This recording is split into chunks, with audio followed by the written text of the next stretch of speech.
Kabar terbaru istri Irjen Verdi Sambo setelah Brigadir J diautopsi ulang. Komnas HAM turun tangan. Minggu depan kami ada agenda pemeriksaan permintaan keterangan lagi, ya yang pasti soal cyber sama digital forensik yang kemarin belum selesai. Yang berikutnya adalah penambahan keterangan dari ADC yang kemarin belum datang karena ada di luar kota, sama orang seputaran Pak Irjen Sambo sama Bu Putri. Ya, di situ kami akan juga periksa juga. Nah, habis itu juga kami akan mengecek soal balistik, soal DNA dan soal-soal yang memang diperlukan untuk membuat terangnya peristiwa. Itu permohonan sudah ada di LPSK sejak waktu itu, dan kita coba lakukan sesuai dengan prosedur yang ada di LPSK. Biasanya kami kemudian melakukan investigasi untuk mendalami apakah memang para pemohon ini layak untuk bisa diberikan layanan perlindungan. Dugaan tindak pidana di kepolisian juga terkait adanya dugaan pelecehan, kekerasan atau pencabulan. Jadi sudah dilaporkan pada 9 Juli. Nah, itu yang pertama kami mau sampaikan.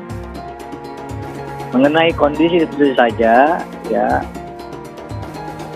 saya bukan psikolog ataupun ahli untuk menilai kondisi kejiwaan dan atau kondisi psikis, ya, itu bisa ditanyakan ke psikolog maupun ke Ketua Komnas Perempuan yang juga sempat bertemu.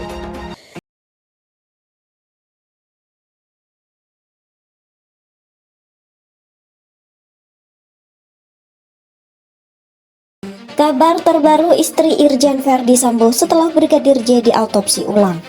Komnas HAM turun tangan. Surya Tribun 28 Juli 2022. Div Propam Polri.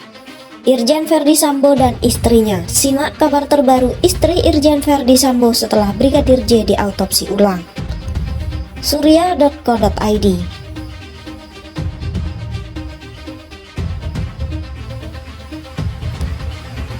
Kasus kematian Brigadir Yosua Huta Barat atau Brigadir J saat ini masih terus bergulir. Proses autopsi ulang terhadap jenazah Brigadir J sudah selesai dilakukan pada Rabu 27 Juli 2022. Selain menyoroti hasil autopsi, kabar terbaru istri Irjen Verdi Sambo juga tak kalah jadi perhatian.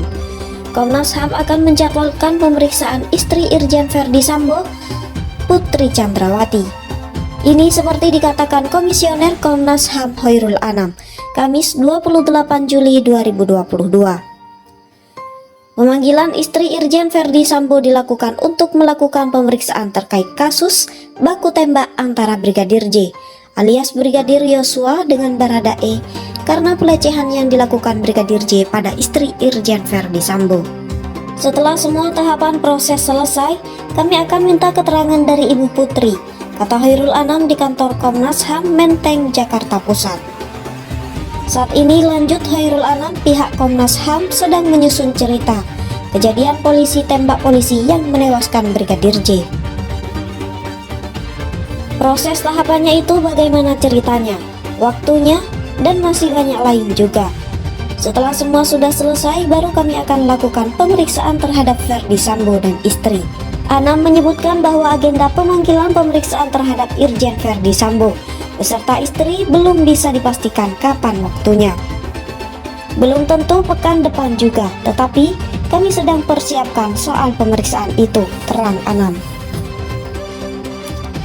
Selain Putri Chandrawati, Komnas HAM juga menjadwalkan pemanggilan satu ajudan Irjen Verdi Sambo yang tak hadir pada pemeriksaan pekan ini, atau Brigadir Nofriansah Yosua Huta Barat, kembali diungkap keluarga. Kalau sebelumnya, kejanggalan jenazah Brigadir J ini terkait luka-luka yang ada di sekujur tubuhnya. Kini, posisi jasad di dalam peti yang menjadi sorotan. Ternyata saat berada di dalam peti mati, posisi kaki kanan jenazah Brigadir J bengkok. Akibatnya kedua telapaknya tidak bisa disatukan atau ditali. Hal ini diungkapkan Rohani Simanjuntak, Bibi Brigadir J dalam tayangan Aiman yang diunggah di channel YouTube Kompas TV, Rabu 27 Juli 2022. Rohani memperagakan posisi kaki kanan Brigadir J yang tidak bisa diluruskan karena kaku dan bengkok keluar. Kami coba luruskan, tidak bisa. Kami sempat pakai tali, tetap tidak bisa, sebut Rohani saat ditemui Aiman Wijaksono di rumah duka Komplek Perumahan SD 72 RT 2, Desa Sukamakmur, Kecamatan Sungai Bahar, Kabupaten Muaro Jambi, Provinsi Jambi. Rohani juga menceritakan perjuangan keluarga untuk bisa melihat jenazah Brigadir J saat baru tiba di Jakarta. Dijelaskan saat itu memang sempat ada larangan dari Kombes Leonardo Simatupang, perwira yang membawa jenazah itu ke rumah duka. Pertama dilarang oleh Pak Leonardo Simatupang, alasannya karena sudah diotopsi. Makanya kakak memohon untuk terakhir kalinya, saya mau melihat anak saya. Apapun keadaan anak saya, apapun keadaan, ungkap Rohani. Perlu waktu setengah jam bagi keluarga untuk meyakinkan sehingga boleh membuka peti mati. Boleh dibuka, tapi batas bukanya cuma sedikit sampai perut. Gak boleh pakai kepala. Cuma 2 kancing baju yang dibuka, terangnya. Keluarga sempat mempertanyakan penyebab kematian Brigadir J, dan saat itu Leonardo menyebut ada baku tembak. Kami tidak percaya karena melihat keadaan anak kami waktu itu. Ada luka-luka di mata, pipi sebelah kanan, di hidung dan di bibir bawah, ungkapnya. Saat itu pihak keluarga juga mendapat informasi dari Mabes Polri kalau formalinnya hanya akan bekerja selama 24 jam. Kesaksian dalam kasus Brigadir J paling ditunggu masyarakat seantero Indonesia. Pemeriksaan Ferdi Sambo dibongkar Komnas HAM. Ternyata kudu penuhi syarat mutlak ini. Sejalan dengan yang dilakukan otopsi ulang terhadap jenazah Brigadir J, juga dilakukan pemeriksaan terhadap saksi-saksi serta siapa dan apapun yang berkaitan dengan Brigadir J, termasuk sang kekasih, Vera Simanjuntak, yang mengisahkan bahwa dia sempat berkomunikasi dengan Brigadir J. Salah satu yang dibahas dalam komunikasi mereka berdua adalah mengenai ancaman yang diterima Brigadir J dalam beberapa waktu terakhir sebelum dia meninggal. Kuasa hukum keluarga Brigadir J, Kamarudin Simanjuntak,